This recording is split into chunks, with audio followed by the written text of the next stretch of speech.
you've been contracting professionally for some time now, and you're finding it really difficult to get your CV onto a manageable number of pages. That's a really big challenge for you as a contractor, a huge challenge. I would suggest that you have a version for yourself, an internal copy that has all your information on it, dates, times, and details of the projects that you've completed, and use it for reference purposes, but do not use that as an external CV. The CV that you're using when you're applying needs to be really relevant to the job, and I'm afraid that 14 pages is just not going to do it. So you need to ensure that your most recent jobs are covered off really well, because the fact that they're recent means that they're relevant. But let's say, for example, you're a cost accountant, you worked in manufacturing, but you're applying for a job in food manufacturing, and in fact, as it happens,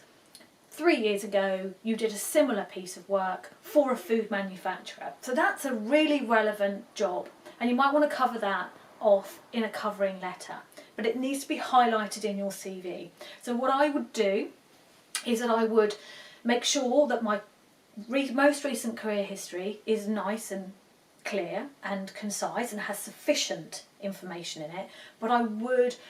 for the sake of trying to reduce the number of pages my CV are on, I would look at potentially reducing the amount of information I give on those, and use some of that valuable space on my CV to provide even more in-depth information highlighting that job that I did 2-3 years ago that's in a relevant sector. So I would spend